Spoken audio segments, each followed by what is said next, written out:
Hi friends, Mrs. Harris here. Today our I can statement is, I can create a Zentangle tree surrounded by warm and cool colors.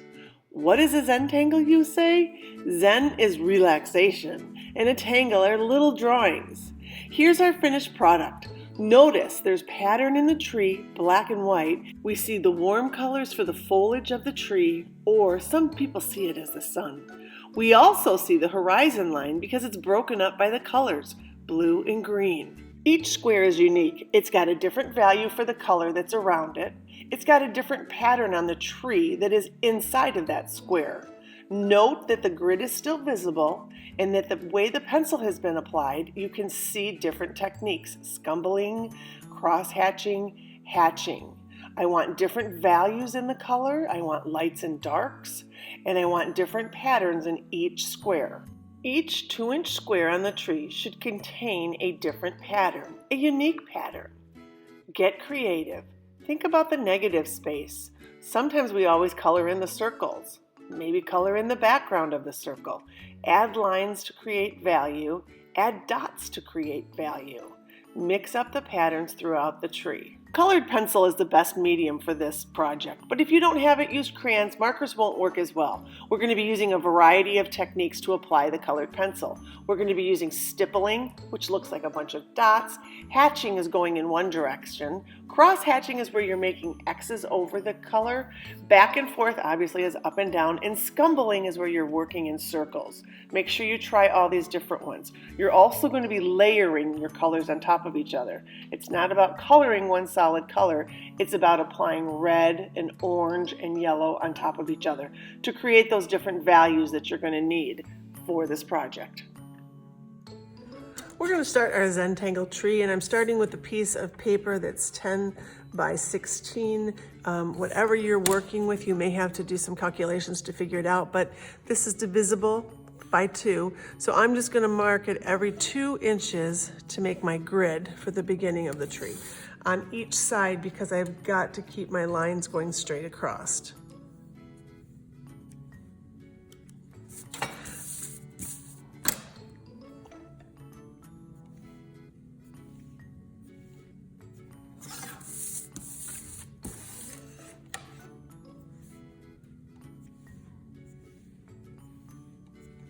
Okay, so now you can see I've got it on all the sides. My paper is not the right direction. My paper is horizontal, it needs to be vertical, but for filming purposes, I'm doing it this way.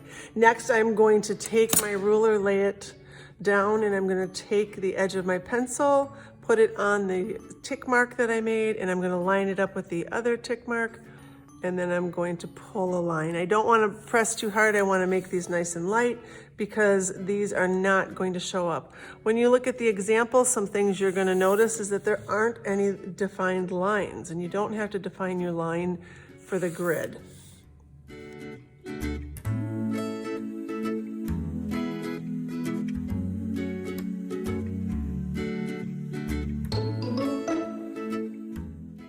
Once I've got my grid all done, I'm going to create the center for my tree for the foliage.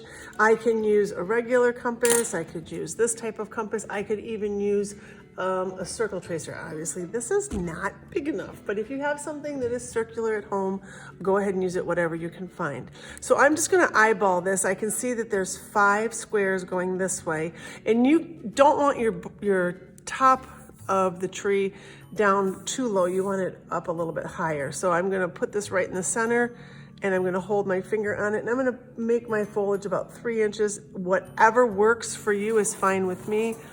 I'm not holding you to a specific size. Next thing I wanna talk about is how to make a tree. So when we begin to draw our trees, please remember we're always going to be using the letter V, or we're looking for a Y. It's not simply just a stick like this. You have to get it to grow.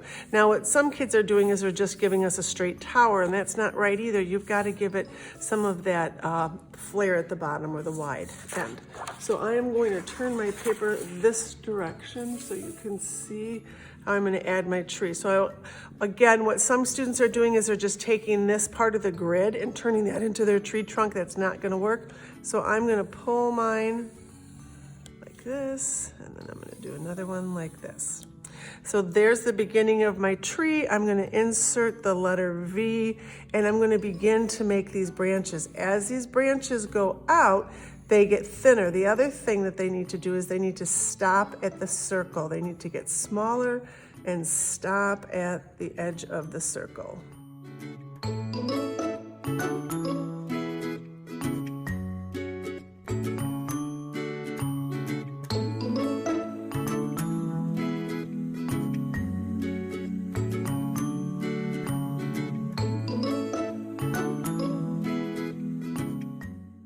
Okay, you can see now that I have finished my tree. I'm gonna grab this other one. You don't have to have that many branches. You can have just a few, however you want to do it.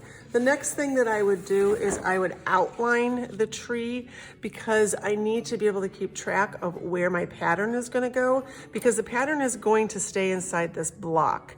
Now, when you look at the example, you notice that some of it had color and then some of it had pattern. The tree is full of pattern. So you're going to want to make sure that you just have pattern in this block. So sometimes I have the kids black outline the tree. That's the only thing that is getting black outlined.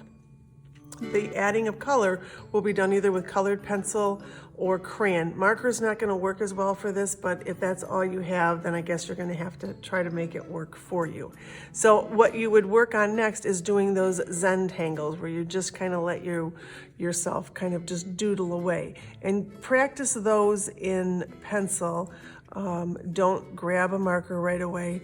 And again, you don't want the same Zentangle anywhere else on your design. You just want to have it in that one square. It's not that many Zentangles, and remember our square one art, we did the Zentangles too. So we're pretty good at this now. So you're going to fill in the whole thing with pattern, and then you will black marker it, just like I've done here. I haven't quite finished it.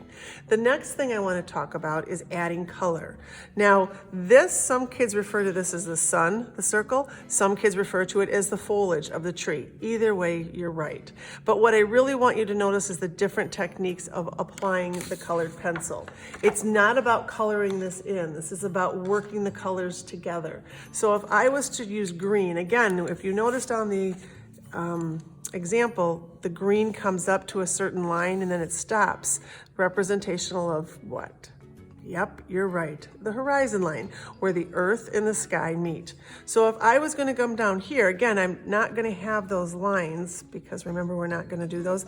This one I've done what's called a cross hatching. And so basically what that is, where I'm taking my pencil and I'm making marks like this, but you continuously make these marks. It's not just once or twice. The pressure is different every time you're going through.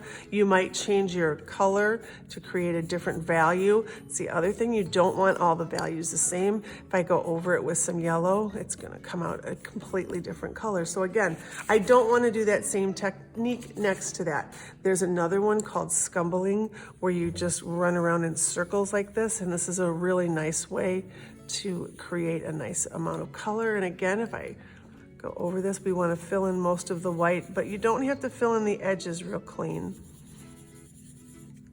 And again, bring it in here.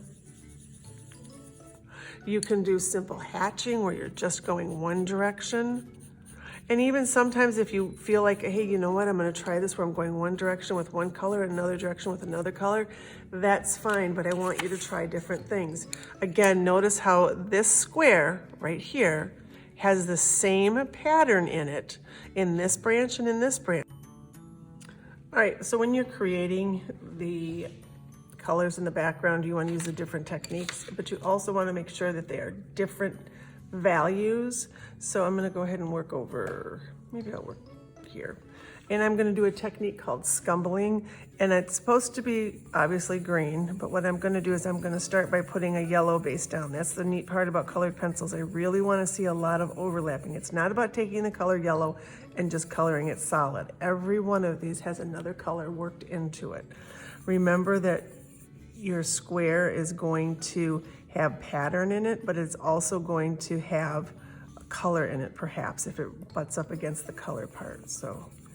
And I'm going to go ahead, and all I'm doing is going in circles with this, and what it does is it helps to fill it nicely. And then I'm gonna start with this green. I'm gonna try to make this a lighter and a brighter green.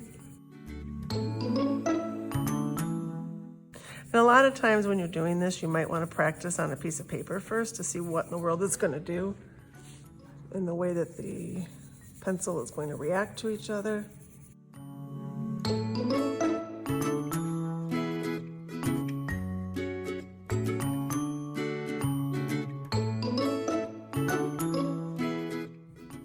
And it's a nice buildup of colors, and you can see how these are 4 different values, which is really nice. You can go back in if you'd like to and erase those lines. You have to be careful because it will erase a little bit of the colored pencil, so you might just want to be, you know, if you're going to erase it, do it right after you finish. So again, you're going to have your horizon line up to the blue where it's going to turn into sky. This will all be foliage or warm colors, and they'll have cooler colors out here.